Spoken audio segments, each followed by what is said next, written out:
What if I told you that the very thing you're using to feel better is making you feel worse? That every scroll, every binge, every sweet bite, it isn't soothing your pain, it's fueling it.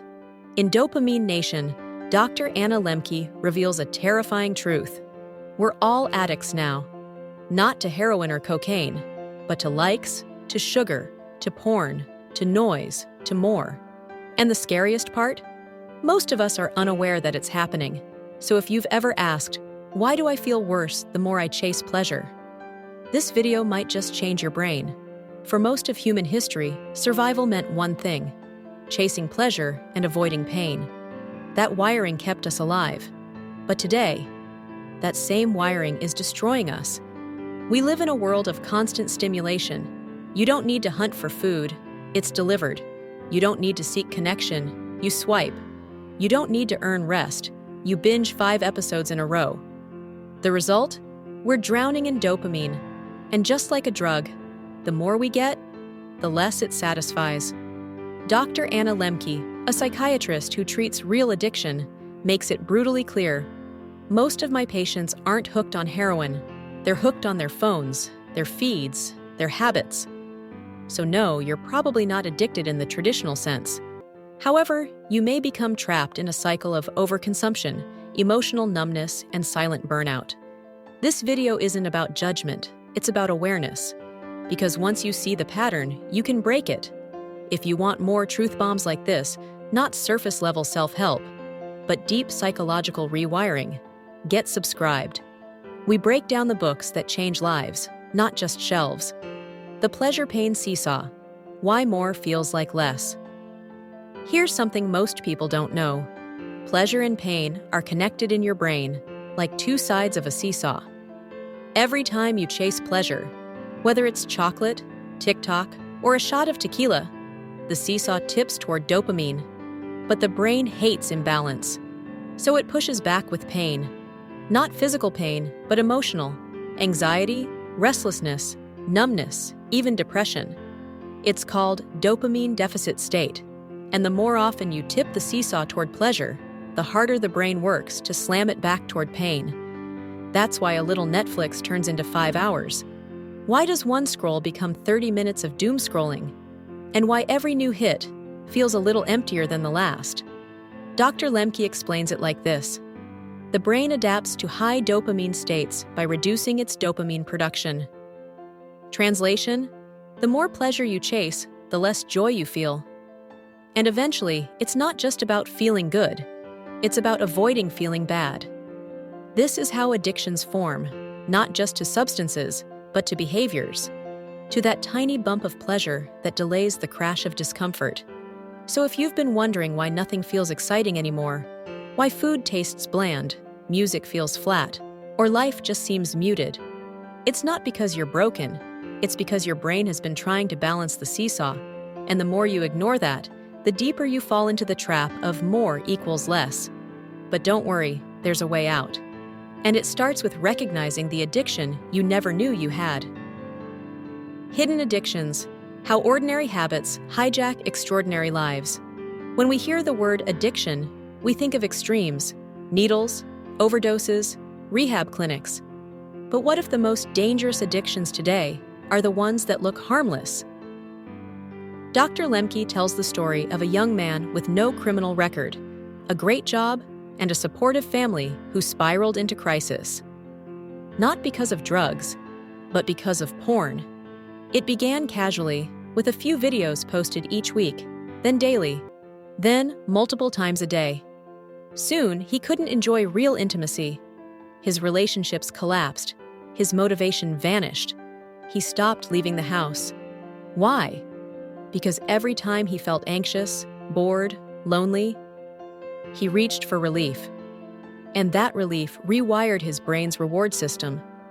He didn't lose control all at once. He lost it in tiny, invisible doses. The scariest part? This is happening everywhere, from gaming and food to social media, shopping, and even workaholism. Because in a world where pleasure is unlimited and pain is optional, most people choose numbness over discomfort. And they pay with their energy, their focus, their joy. Here's the trap. The world celebrates your addiction as long as it's productive. Stay up till 2 a.m., working, hustler, scroll for 3 hours on TikTok, normal. Order food for the 5th time this week, relatable. But behind every dopamine spike, there's a crash. And you might already be caught in the loop. So the question isn't, are you addicted? It's, what's your drug of choice? Because even if it's legal, even if it's invisible, your brain still pays the price. Next, how to reclaim your balance, not with willpower, but with something far more counterintuitive. Pain. The cure is discomfort. How pain resets the brain. It sounds insane, right? If you want to feel better, you need to feel worse. But that's exactly what Dr. Anna Lembke discovered in her clinical work. The fastest, most reliable way to restore dopamine balance isn't more pleasure. It's controlled, intentional discomfort. Why? Because when you stop overstimulating your brain and introduce mild pain, cold showers, exercise, and fasting, the seesaw finally has a chance to tip back to center. The science behind it is called hormesis, a process where exposing the body to short bursts of stress makes it stronger, more balanced, and more resilient. Dr. Lembke refers to this as dopamine fasting. It's not about punishment. It's about giving your brain a break from constant spikes so it can reset its baseline. Here's what it looks like in real life. No screens for 24 hours. No sugar or ultra-processed food for a week. Cold exposure every morning, replacing dopamine hits with mindful boredom. Most patients report something shocking. After just a few days of discomfort, they start to feel joy again. Music sounds better. Conversations feel deeper. Simple things like walking outside make me feel alive again. Because here's the truth. You don't need more dopamine. You need space for it to mean something. As Lembke says, the pain of discipline leads to the pleasure of freedom. So if you've been stuck in a cycle of emptiness and numbness, you don't need another quick fix. You need to get uncomfortable on purpose. And in the next chapter, we'll go even deeper. Because pain isn't just the cure. It can also be the addiction. When pain becomes the new drug, the dark side of control. Here's the paradox no one sees coming.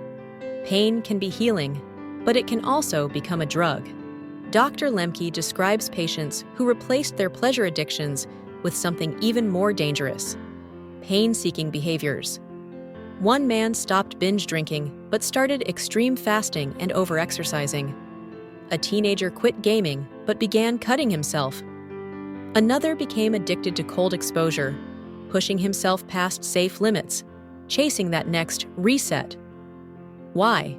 Because pain, like pleasure, releases dopamine, especially when it feels like you're taking control. And that sense of control can become addictive.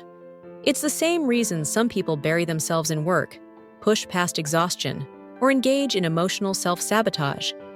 Not for success, but to feel something, to escape the deeper pain they don't want to face. Lembke calls this the reverse addiction cycle. You're not chasing highs, you're chasing lows because they feel like power. But it's still a trap.